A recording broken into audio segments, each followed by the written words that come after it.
The cradle of humanity has long been thought to lie in Africa, with most researchers suggesting that Ethiopia was where the human lineage originated. But a discovery in Crete throws up interesting and controversial new evidence for early humans in southern Europe. Photo author provided the human foot is distinctive. Our 5 toes lack claws. We normally present the sole of our foot flat to the ground, and our first and second toes are longer than the smaller ones.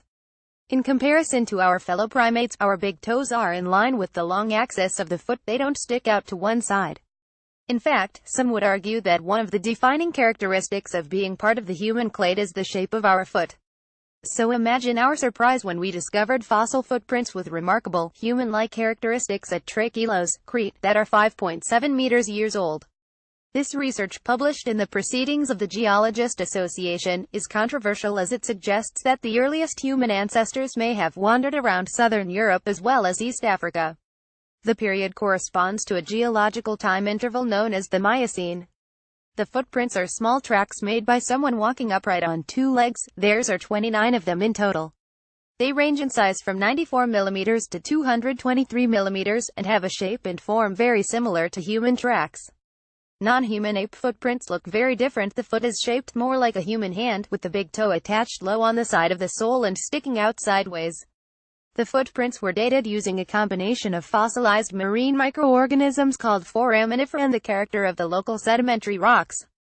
Foraminifera evolve very rapidly, and marine sedimentary rocks can be dated quite precisely on the basis of the foraminifera they contain.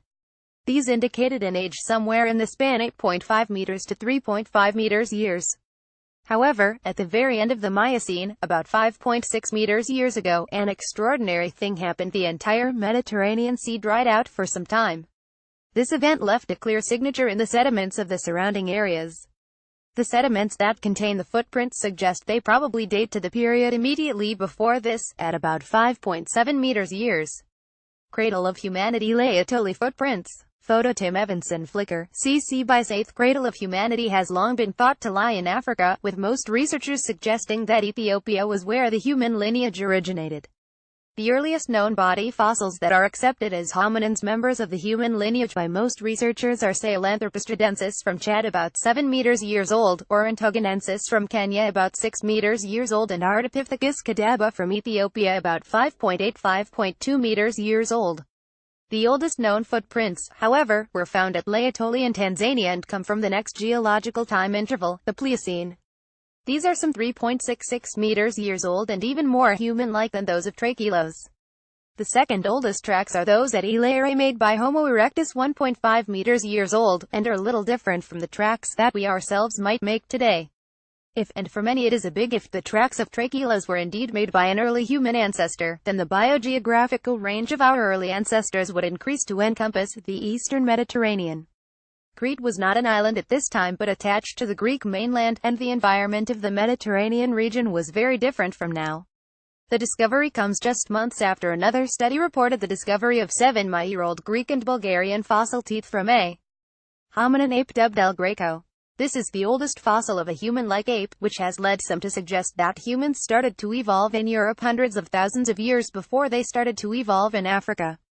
But many scientists have remained skeptical about this claim, as are we.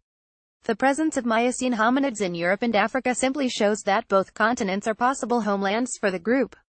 In theory, El Greco could be responsible for the Trachylos footprints, but without any limb or foot bones it is impossible to tell.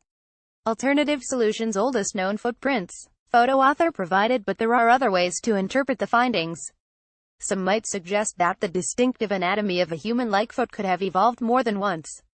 The tracks could have been made by a hitherto unknown Miocene primate that had a foot anatomy and locomotive style not unlike our own.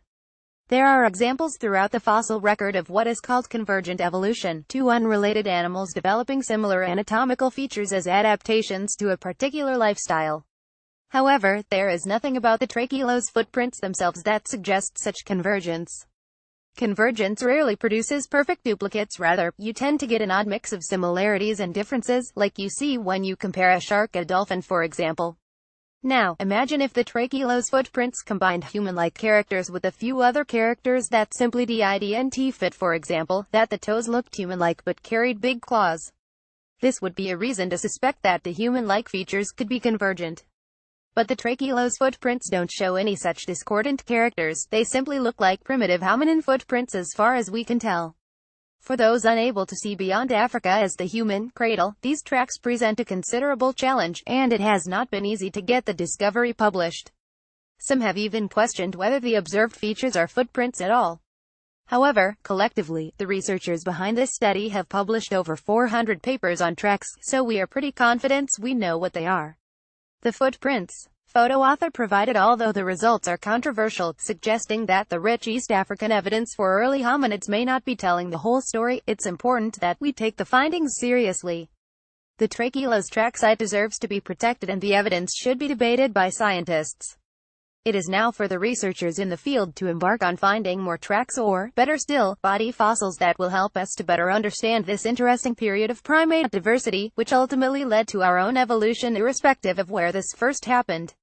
The very essence of this type of science is prospection, discovery, evidence-based inference and debate. We are sure that this paper will stimulate debate. Let us hope that it also stimulates further discoveries. This article was originally published on The Conversation. Read the original article.